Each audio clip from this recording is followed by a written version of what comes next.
planned either. Okay.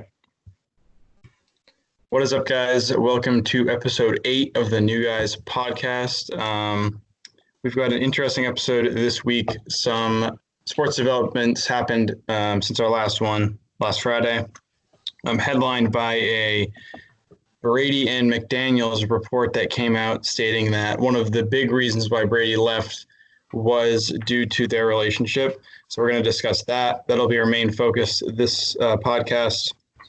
In addition, there's a little bit of news on Philip Dorsett and some comments he made that were leaked to the media. And some other small things that we'll talk about is Yaroslav Halak was extended. This happened a couple weeks ago, but we'll kind of give our thoughts on that. And then just some overall pandemic news about the MLB and what they're doing for a quick return, hopefully.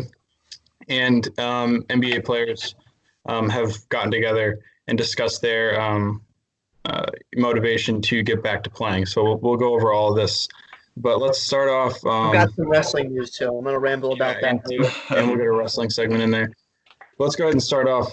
I'm sure all of you guys saw the report that came out. I'm not sure exactly who the writer was, but it was a couple of days ago that it came out and pretty much stated that one of the reasons Brady left New England was because him and McDaniels' relationship was deteriorating, and it didn't go into too much detail further than that because I think the reason is because they didn't have much more detail, because hours later after it got released, Brady posts on his story and says that the story is completely false and that these allegations are ridiculous and that it's just you have to be better with your reporting.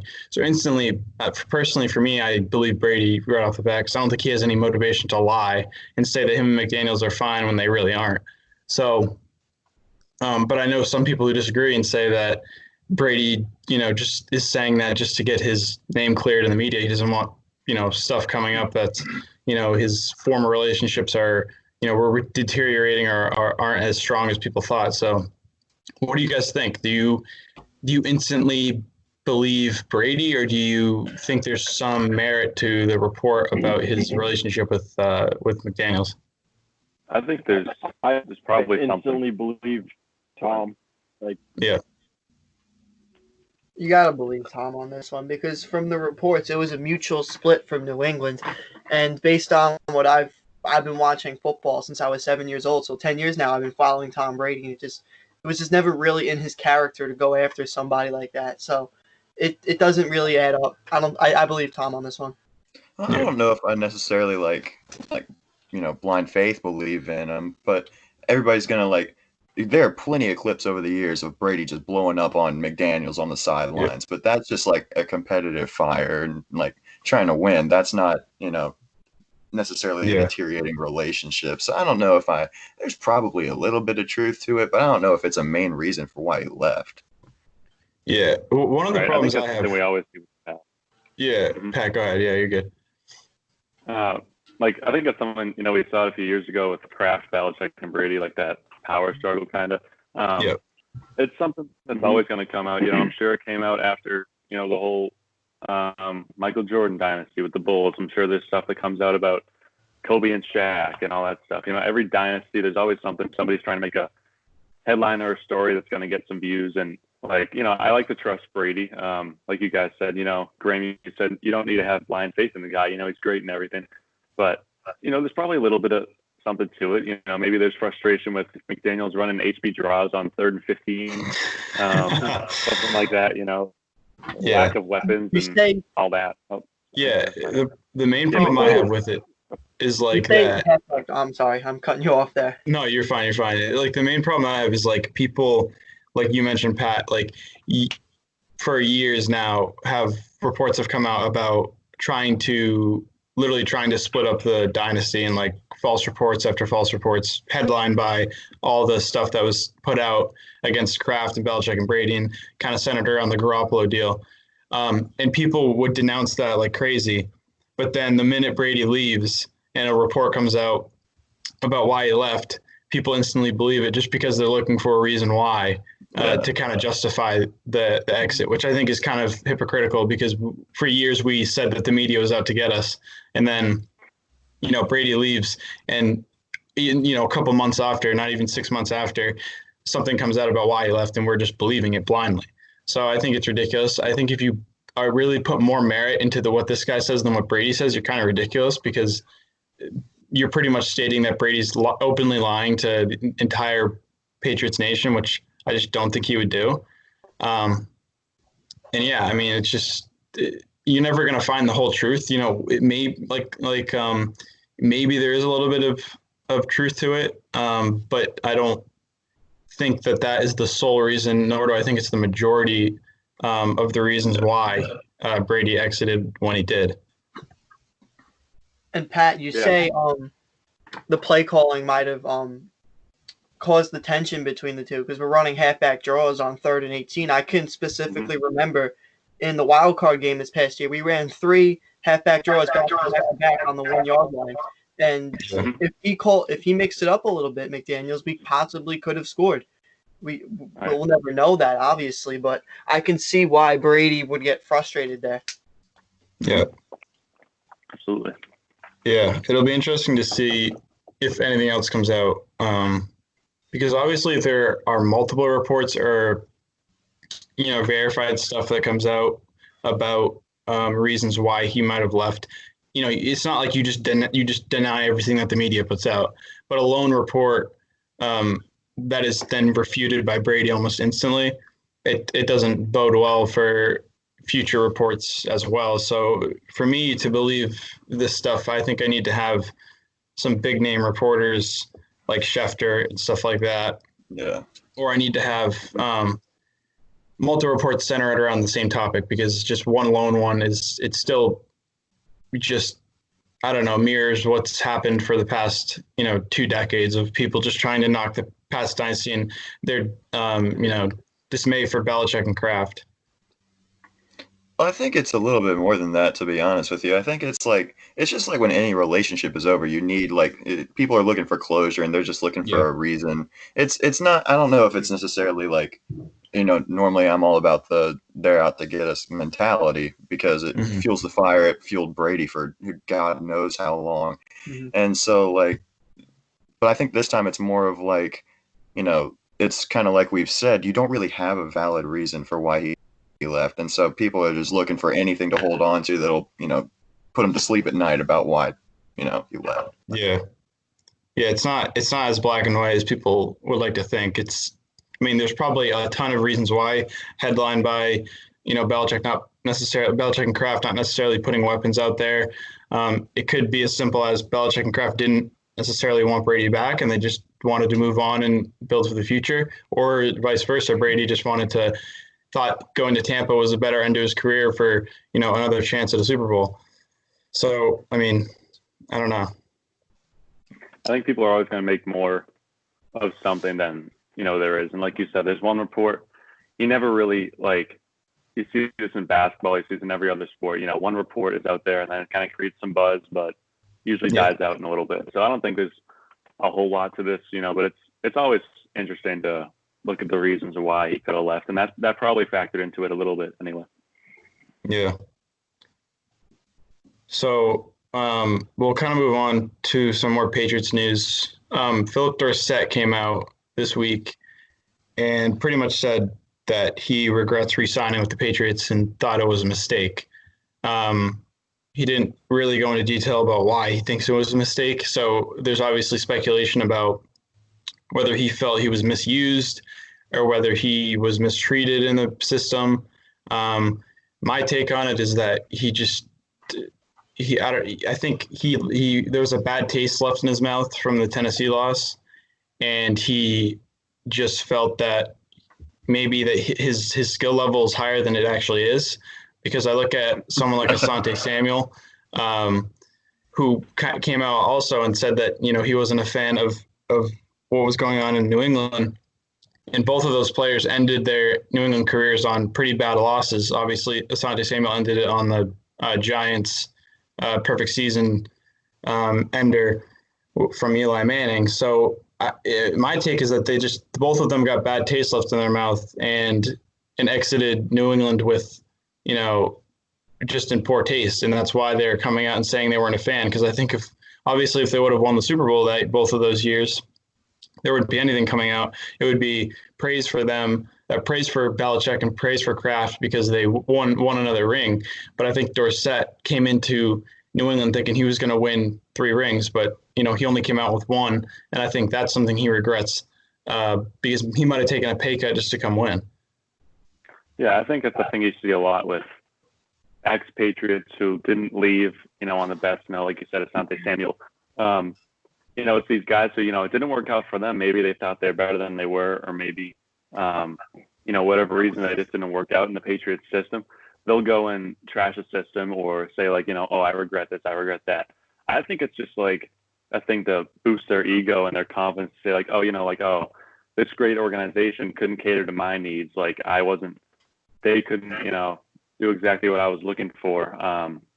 So I think it's just kind of ridiculous. I think he's just kind of being petty and, so I could have signed with the Seahawks. He wouldn't have won with the Seahawks either. They wouldn't have had a better chance if they signed Philip Dorsett, some fast slot receiver who has like 400 yards a season. So yeah. I think this guy's ego is just a little bit too high, but makes him feel good. He can say what he wants. And you say that all these guys coming in New England hoping for a ring. They're like the Warriors from a few years back. You saw Kevin Durant go to the Warriors just to win a couple rings and then leave. And he didn't have a bad taste in his mouth left from Golden State. But these guys I'm saying it again, these guys came to New England hoping for a Super Bowl ring, and they didn't get that. So now they're trying to think, okay, what went wrong? Oh, if I played a bigger role and they were able to use me, then we would have won the Super Bowl. And that's where the ego comes in. So, they just come to New England looking for a ring like anybody else would. And they didn't get what they came for. Yeah. Well, one thing that I saw from both Asante Samuel, Philip Dorsett, and then a couple of other players have come out talking about it over the last couple of years is they both mentioned, it's not a fun place to play. But when you come to New England as a free agent or in a trade, football. You're not looking for a fun environment. You're looking to win championships, and it's exactly. You think you're coming in. It's kind of like you said, Golden State Warriors. They got this like run and gun offense. It's like putting up 130 a game, shooting all these threes, and it's like you see them having fun on the court. And Steve Kerr, and then Dorsett went to the Seahawks, and Pete Carroll is, one of those notoriously fun coaches. He's always like, he looks like he's having a good time on the sidelines. And then you got Belichick, and he's just, in the hoodie, stoic, and just, it's two completely different cultures. And so Philip, the thing with Dorsett is that he knew that he re-signed. He had been with the team. He'd won the ring. He had been in all of the meeting rooms and all of that. He knew what he was getting into when he re-signed, and he still did it anyway. And then he comes out and he's like, it's not necessarily a fun place to play, but you knew that when you re-signed. So for Dorsett, it's kind of, it's a moot point, but like for other people that have said those kinds of things over the years, they really you got to understand that if you want to win and if you want to have a culture like the Patriots have, it doesn't come from just cutting up in the meetings and, being there to have fun. You're there to win. You're there to work. So that's my stance on the issue. I think Dorsett needs to get his priorities straight, but that's just me. Yeah. I think one thing that might have motivated Dorsett to say this is because, you referenced, obviously he re-signed back, so he should know what the culture's like. What the culture's like 2 years in, there's no debate. So what I'm thinking is that maybe, he had a pretty significant drop off from last season. I think he actually had a career high in touchdowns this past season, but in terms of yardage and production, he wasn't near. I think he caught 53% of his passes. He was not that good this year. But in 2018, he was a pretty, key part to us winning some games. So I think maybe that the Patriot culture, including the fans, may have got to him just because, he was one guy that we expected to, help out Edelman greatly. And especially when N'Keal Harry went down, the window of opportunity opened up for him, and he didn't, take it. So maybe, all of the trashing from the Patriots fans and the harsh criticism from the Boston media just made him, just completely make a 180 and say that he hated it here. I mean, I don't really know any other explanation. And when you come out and say something like that and then don't give any detail, you just open the world up to speculation. And now no one knows what you mean and no one knows what to believe just because there's so many things that, you could have disliked about the Patriots culture. So I don't think he'll ever come out and, be more specific. He's not going to pull out, McDaniels or Belichick and specifically say that that's the reason why he didn't like it. But I think it's interesting that, all of a sudden, we don't hear anything. And then, a week ago, we hear that he, didn't have a good time after his, poor performance this season. Yeah, you can't come out and trash an organization that has 6 rings over the last 20 years when you didn't cover 1,000 yards over the course of 3 seasons. So yeah, you're the one who's not not really really much to to go say. do that. Yeah. All right. Any final thoughts on just Patriots in general? I love him still. Yeah. Yeah. All right. We'll move on to some. We'll finish up with the pandemic talk. So we'll just throw in. We'll have Anthony give his wrestling kind of program after this quick note on Yaroslav Halak. He signed an extension for a year to stay with the Bruins. A bit of a surprise for a lot of Bruins fans just because he's on the older side and he performed well this season and he probably could have gotten paid a good amount and ended his, gotten a 2-year deal, 3-year deal somewhere and just went right into retirement. But he decides to stay. I think it's credit to him because I think he wants to win and he's not necessarily worried about just getting, the bag before he, walks into the sunset. So I like the move. We do have a fairly young goaltending farm system, so it wouldn't have been bad to let him go. But we'll still have the best goaltending tandem in the league. 2 starting caliber goalies, and I think that's definitely key, especially when you're talking about longevity for the season and Rask's ability to perform in the playoffs. I think rides a lot on resting during the season and stuff like that. So you guys, any thoughts on that? I think he definitely got his money's worth off of this season. I think that he obviously played well. The record shows the goals against and all that kind of stuff. He's got that. You can't deny it. But it's like you said, he's on the older side. I don't know how much longer he can keep it up. And especially with the talent that the goalies have at the lower, or the Bruins have at the lowers level at the goalie position, it doesn't make sense for the team to bring him back for more than 1 year, which they didn't. So, I think it's a good move for the team, but all in all, I don't know how much longer he's going to last up there. Yeah. To be completely honest with you. I think it just opens our championship window up another year, considering we have, like you said, one of the best goalie tandems in the entire league. A lot of other questions we have to ask, but a good, nice, simple signing. I think any team in their right mind would do something like this. So, yeah, I'm all in for it. Yeah. Yeah, it definitely opens the window up even further. Obviously, you're looking at Bergeron, Krejci, Marchand as kind of the Inchara as the core from 2011 that's still together. And, you'd like to think that we can grab a cup before Bergeron retires, but it definitely is, the window of opportunity, I think, centers around Patrice Bergeron. I think when he leaves, you're going to have a bit of a hard time filling his role just because he's been with the club so long. So whether he has 3, 4, or 5 years left, you definitely need to pounce on the opportunity because I think the East especially is pretty wide open. We saw the Lightning get embarrassed last year by the Blue Jackets, so they're not invincible. And we came one game away from winning the cup, and I don't think there's any reason why we can't do it again. Whether it be finishing this season off or just taking it into next season, our roster should look pretty similar. So again, I agree with both of you guys that the signings, although small, it's pretty significant in the grand scheme of things. So we can lead on to Anthony's wrestling part of the podcast. I'm not well versed in it at all, so I'll just hand it over to you. Yeah, once again, I'm probably just going to ramble here. Not a lot of conversation.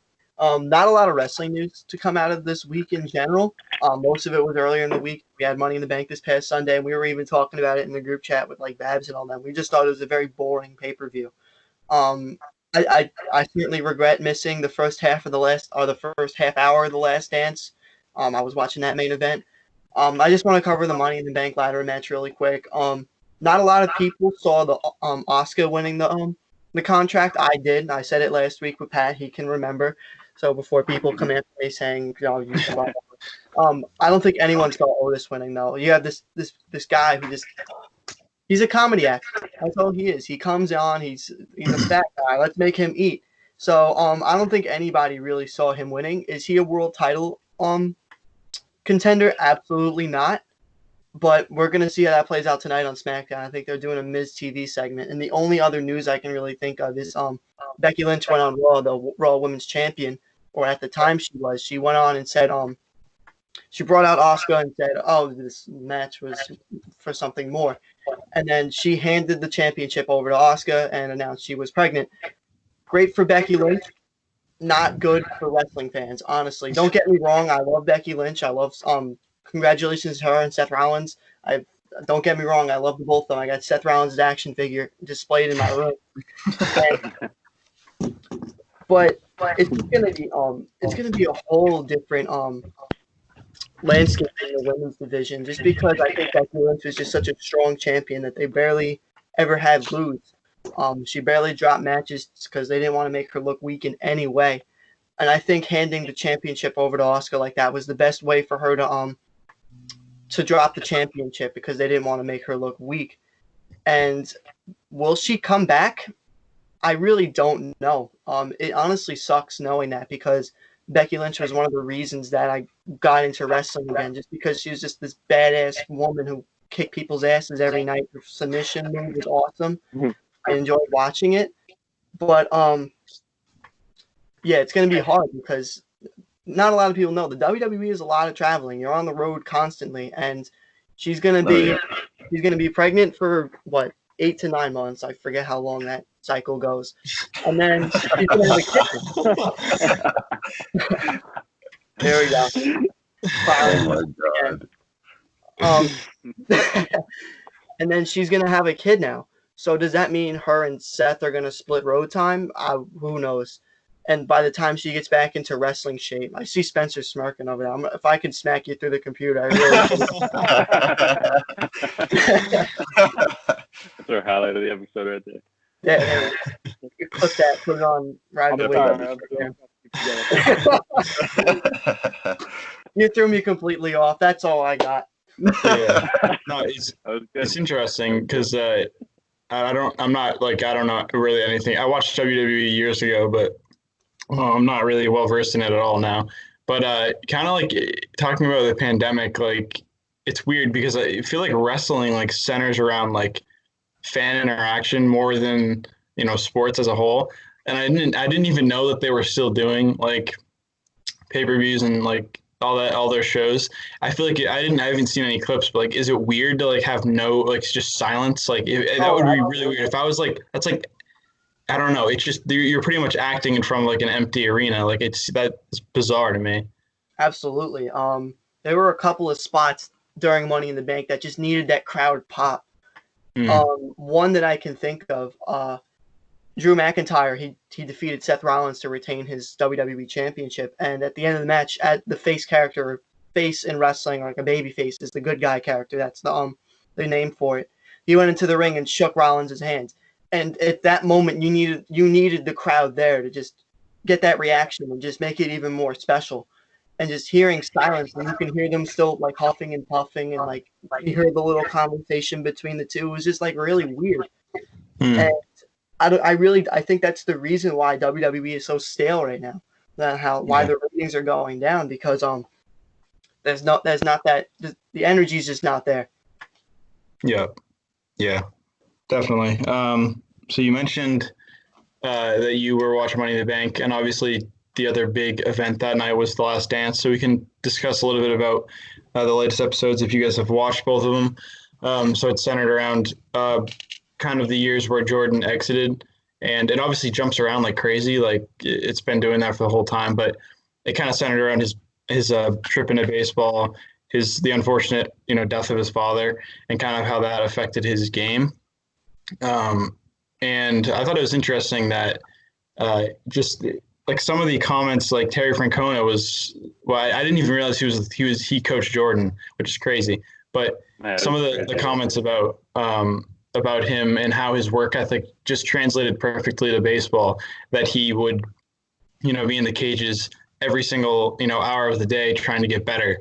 And for him to hit 200 in the minor leagues, people don't think that that's like that good, because you look in the grand scheme of like the best MLB players hitting over 300, but hitting 200 in professional baseball is like extremely difficult, and you have to be very good to do that. And for Michael Jordan to be the best in the basketball world and then go right into the baseball world and still be able to perform to an extent, I think they said he started the season off with like a 10-game hitting streak. That's crazy to me, and I thought it was amazing. I think it's just testament to like how much of an athlete this guy is. Not necessarily that athleticism correlates with baseball, because there's a lot more into it. Like hitting is obviously extremely hard at the professional level, but like you said, hitting 200 is no easy task at the pro level. And he also had 51 RBIs, and I think he had 30 stolen bases, but he only got on base, I think, like 160, 130 times. So like if he got on base, he was advancing pretty much. He had the speed, he had the quickness, like he had the skills and everything, which is just a testament to how great of an athlete he is. And like you said, his work ethic translated perfectly into baseball, which I think is just like, this whole documentary has just really opened my eyes to like, there's no one we've really seen like this. Even we make comparisons to Tom Brady, but like Jordan's just like different, It's just, that's just what strikes me from that. One thing that it's funny you mentioned it about the steals and getting down the baseline and stuff like that. Home to first baselines are pretty much the same distance as a basketball court, more or less. And so like you see he's getting down the line pretty quick, but when you think of the Bulls and the triangle, it's not exactly a fast break centered offense. So like when people make all these arguments about how Jordan would, struggle in today's NBA with how fast it is, it doesn't really have that much holding when you see how, you say he had 30 steals. He didn't get on base all that often. So like it just shows that like the comparisons that people are making, with all, obviously there's some truth to the fact that he wouldn't be able to shoot the lights out like people are nowadays, but just the skill set that he has, it's so timeless. Mm-hmm. Yeah. I think it's interesting. You mentioned the triangle offense. So I think it's such a like valid argument when specifically LeBron James fans who think he's better than Jordan will bring up the fact that LeBron, whether it be he averaged more points per game or totaled more points in his career. For one, he's played longer, so he's obviously going to total more points. But I saw a post that centered around it was LeBron's last three finals losses, and he was averaging something around 30 and 50%. And then it was Jordan's last three finals that he won, and he was averaging below 30 with like 48%, which isn't bad by any means. But they're trying to make the comparison that LeBron's three finals losses, he performed better than Jordan's last three rings. But like you said, the triangle offense didn't center around giving MJ the ball, ISOing, and letting him just, take up whatever shot he wants. It was a team. Phil Jackson was a team coach. It wasn't LeBron James bossing Ty Lue around to try to get what he wanted. I mean, it's such a different. It was such a different scheme, and it was such a different play style, and that's why MJ was so much more successful than LeBron has been, because it wasn't just about him. It was about Steve Kerr. It was about Pippen. It was about Rodman. It wasn't. Although the offense was centered around him, the triangle offense was, gave other players the ability to get open, and theoretically was one of the big reasons why they went 6-0. Yeah, could you imagine LeBron letting Matthew Dellavedova shoot the last shot of a clinching game? Never in a million years. He wanted himself. Yeah. Yeah. That's something I think. Another thing I think it was. I don't know what episode it was. The episode with the series versus the Lakers for Jordan back in '91, and people like to say that LeBron can pass. He can pass better. He can make opportunities for other teammates, but Jordan went into that series playing point guard, and for a long time, people had said that he might actually be better off as a point guard, being able to lead the offense and create for other guys. I think he averaged like 29 and 11, like almost 12 assists, I think. So to say that this guy couldn't facilitate and couldn't get other guys' ball, couldn't create opportunities, I think is just ridiculous. But he did what he had to do to win. And there in 91, he had to, facilitate more to win. But at other times, he would go drop 50 on your head if that's what he had to do to win, where I think is the difference between him and LeBron. Everybody talks about, the thing Jordan hated more than anything else, the thing Kobe hated more than anything else is losing. And they don't see that with LeBron as much. Obviously, he doesn't like it, but he's not like those guys where he'll do whatever. I mean, it's just different. Well, if LeBron starts losing, he'll move to another team, but that's a whole Yeah. Right, exactly. One of the things I hate about we're kind of going on like a LeBron rant here, but I have to get this out. Like when he went to Cleveland and recruited Kevin Love, people forget that Kevin Love was like one of the best fours in the league early on in his career. Yep. And not to say he was bad with the Cavs, but LeBron flipped the switch on him and turned him into a spot-up shooter on the three-point line just like that. When Kevin Love's main game was dominating down low, but they needed to clear out to get LeBron to the rack easier. So MJ made Pippen and Rodman better, while LeBron made Kevin Love worse. And that I feel like that just speaks numbers because it speaks volumes. Yeah, exactly. Chris Bosh too. And I hope to God he doesn't do the same thing with Anthony Davis because AD is starting to shoot the three a little bit more, and that's not a bad thing. But AD is one of the most powerful big men in the league who dominates down low. And if you turn him into some spot-up shooter, I mean, that's why I want AD out of LA as soon as possible. I'm looking at it right now. Go ahead. Sorry. You're talking about Kevin Love. This is a hot take of mine. The Cavs dynasty, when LeBron came back, dynasty if you want to call it one, they would have been better off with Andrew Wiggins than Kevin Love, like hands down, despite what Andrew Wiggins is now. I mean, he's on the Warriors, right? I can't even remember it. But like he would have fit with Kyrie and LeBron so much better than Kevin Love did. It was just Kevin Love just was always the third wheel of that one. I mean, just like Chris Bosh was, but it was the Miami Big Three was definitely much more of a Big Three than it was in Cleveland, in my opinion. Yeah. I'm looking at it right now on Kevin Love from his last year in Minnesota. If you guys remember Minnesota, he was kind of like chunky, he used to get and stuff too. He had a 10-point drop from his last season in Minnie to his first season in Cleveland, which, it's expected when you team up with all these other guys. He used to be really the only guy in Minnesota, along with, like, Michael Beasley. But, I think it's just, like you said, with Kevin Love, it's like he was easily the third wheel. You remember when they lost, or almost lost, I guess, in 2016 versus the Warriors. He was getting ragged on all the time. Like, I think he averaged, like, less than 10 points or something. He was just kind of sitting his pants in the finals. But, something you see with LeBron is that, we make jokes about, like, le GM, le coach, but he runs the show pretty much. And that's not something you saw with Jordan. He's the alpha, obviously. He dominates the locker room and directs other guys, but he doesn't, make you change your game. He plays to your strengths, which is what makes him so great. Yeah. And just looking at the rebounding numbers, you can see in Minnesota, he capped out at 15.2 one year, but kept it going with 13 and then 14 and 12 and a half.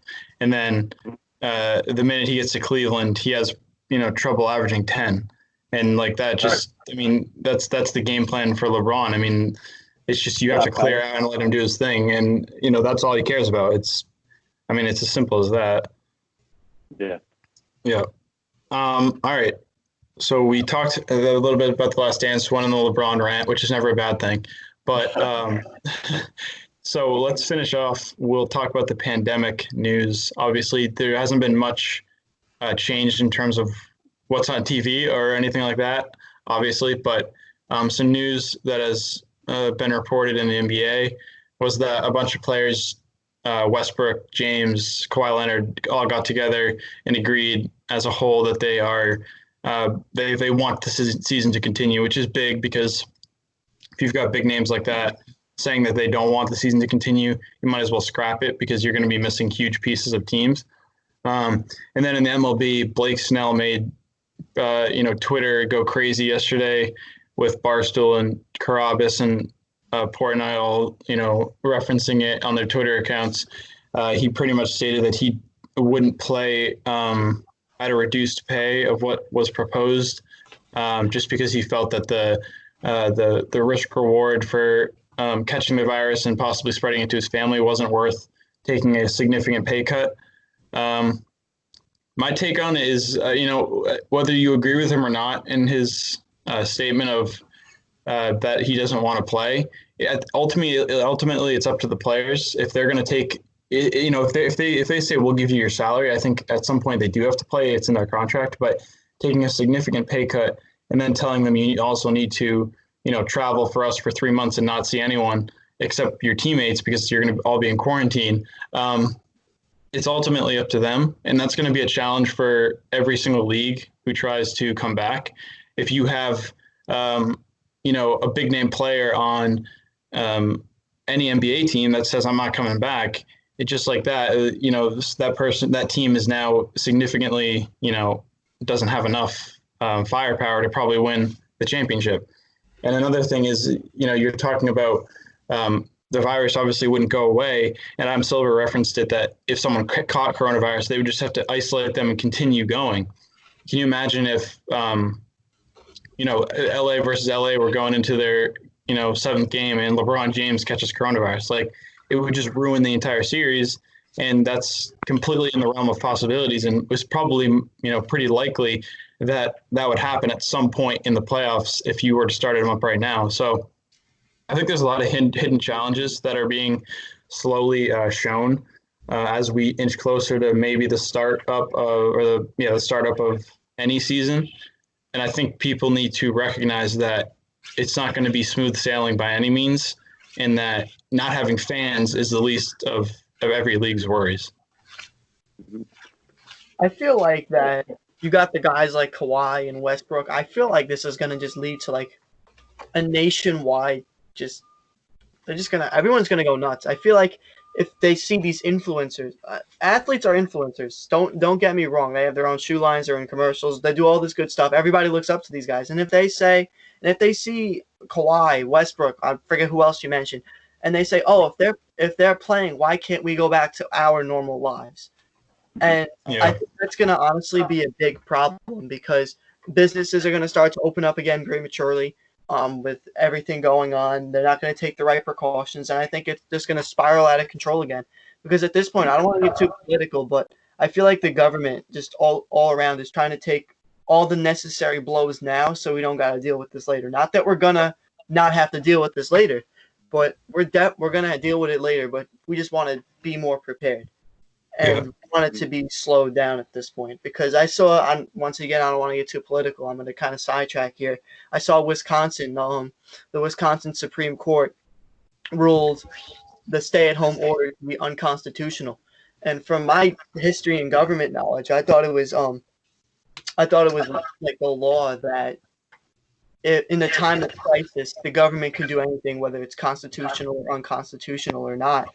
I mean, once again, I really don't want to get too like political, but like it really ties hand in hand. And the fact that these NBA players want to come back, it's gonna start with them, and then it's gonna be the MLB players are gonna come back. The MLB is gonna come back, and then by the time football comes around, they're gonna start playing again.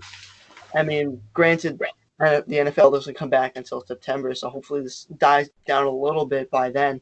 But these businesses are going to start opening up again, and people are going to start going on again. It's start going back to normal while we have this virus running wild all over the country. I think it's a good point that you said, like, people are going to want to follow suit of these athletes. If they go out and play games and stuff, people are going to want to get out there and reopen stuff. But I think it's also, that ties into a lot of people, I'd say the majority of Americans, don't want to go out there and expose themselves. And these athletes have the same mentality, they're just like us. They don't want to go out there, get sick, maybe get their family sick. This is a real, like, serious thing. So, just like us, they're human, and they don't want to put their careers at stake. I forget who I was listening to. I was hearing some athlete, actually, no, I think it was Blake Snell. And he was like, yeah, if this, if I get sick with this could affect my whole career. I could never, like, recover from it. So these guys are just as concerned not only about like the short-term health, but long-term. They don't want to get sick and screw up their whole careers. This is just as important to them as it is to everybody else. Yeah. Like they're human too. Got to keep that in perspective. Yeah.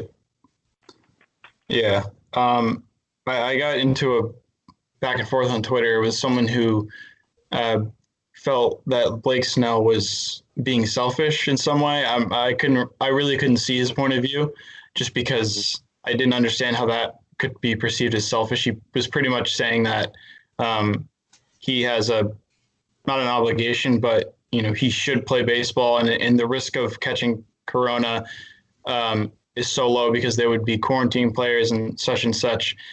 And my whole thing is that you don't know all the MLB players have different situations, whether it be they just had a newborn baby that they don't want catching it, whether it be they have older relatives that they don't want catching it. Every single MLB player and every single professional player in general has a different background. So to me, it's selfish to attack Blake Snell for his position, which I think is completely a justified position, because you hear. And again, I don't want to get too political, but there's one side that says open the country back up and those who want to stay home can stay home. But then when Blake Snell says he's going to stay home, people are up in arms about it because they want to watch him, perform. But that's exactly what they were just telling everyone to do. If you don't want to go out and, do your thing, then don't. But Blake Snell says it, and now everyone's, getting pissed and calling him selfish, when I think it's the exact opposite. And I think you're being selfish saying, I want to watch you on TV. Why don't you perform for me and risk it while I sit in my house and watch you in a closed environment? It's ridiculous to me. Mm-hmm. Mm-hmm. Yeah. I mean, it's just the American people are just. Yeah. Everyone's going nuts. No one knows. Yeah. Mm-hmm. And it's. I mean, no one's going to deny that. This isn't what anyone wants. Like, everyone's on the same side in the sense that we all want to get back to normal. We all want sports back. I mean, that's like anyone who's a sports fan wants it back, but it's just the differing in how fast do we do it, in what way do we do it, and is it really worth it is like the determining factor. Any final thoughts on that, guys? I also said I have go ahead, Pat. Okay. I think, Jordan, you were just saying like you said, we're all on the same side here. Definitely something good to keep in mind is that, like, whether you disagree on somebody's methods to like get us back out there the quickest or the best way to adapt to the new normal, as they're calling it. We're all on the same side here. There's no need to be like turning on each other in a time like this. Mm-hmm. And I do a podcast for my school newspaper, and I brought on 2 of our seniors on the staff because their school year has honestly been.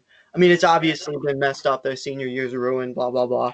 And I get that, so I brought them on, and we were having a conversation, and I think one of them brought up the fact that we're seeing people on their Snapchat stories saying, "Oh, I want my summer back. I want this back. I want my life back." Blah blah blah, and they're the same people that are going out and hanging out with their friends and doing all this stuff now. And I see that Graham's shaking his head. Yeah. Yeah, I'm living that right now because I'm in the same boat. I'm a senior this year, and so in high school. In high school. So it's kind of throwing a loop in things, but at the same time, you've got it's so funny because one of my best friends, he logged off of Instagram for like a month because he saw like a month and a half ago when all this started, like all these girls like saying like stay home, do your part, and then like 3 weeks later they're out in public, and it's just ridiculous. And so like for me, I haven't gone out in public since the lockdown started. The only thing is I have a part-time job at a restaurant, but like we have ridiculous cleaning codes. You got to wear a mask, get your temperature checked before you come in, wear gloves all the time. And so it's like that's just something I got to do so I can pay for college. So there's a cost benefit analysis involved with that. But for people who are just going out because they want to go out, it's just mind-blowing to me because this isn't going to get better by forcing it. Like, it's just something that's going to happen with time. Yeah, exactly. Like you said, like in terms of when you're talking about a pandemic, it's not time is such a huge factor. It's going to have to run its course. We don't have a cure. We're never going to have a cure for it. We don't have a vaccine. Hopefully we'll have a vaccine in 6 months. But I think, like you said, if there are people going out there for like all the essential workers, I applaud every single one of them, because anyone who's working right now to get food for people, or especially those in the hospitals that are treating the patients, I mean, they're ridiculous, and they're literally like soldiers going into war. But the people who are complaining about losing a summer, like, I can understand the dismay you may have, but it's such a small piece, and you're being so ignorant to everything else because you're really complaining about not being able to go swim at the town lake when there are literally people dying everywhere about for this disease. Is this Riverdale? But yeah, it's just, I don't know. It's going back to the sports argument, like, it's just, then we have to take it slowly because we don't want to end up jeopardizing further seasons, especially the NFL season. I think NBA is really the main leader in this. I think Silver is looked at as the guy who, if he goes back, the MLB and the NHL might follow. But Silver's got to be so careful because one mistake in a league that causes an outbreak, well, it could affect the NFL season. And right now, the NFL season's may even be in jeopardy. So I think personally, I'd be better off just waiting. And if you have to scrap the seasons, unfortunately, then that's what you're going to have to do. But you can't, if you like Graham said, you can't push. It's not going to get better by just rushing shit quickly, and then whatever happens. Like, you have to take this extremely carefully. If you guys don't have anything else to add, I think that wraps it up. Coming up on near an hour here, so we'll end it off here. Thank you everyone for watching. We'll be back with the next episode probably next week. We'll probably have all of us here, but obviously schedules and stuff like that may conflict. But generally you'll see all of us together every Friday. So keep checking in. Follow everything Ride the Wave Media, and we'll see you guys next week. All right. Peace. Peace out. See you.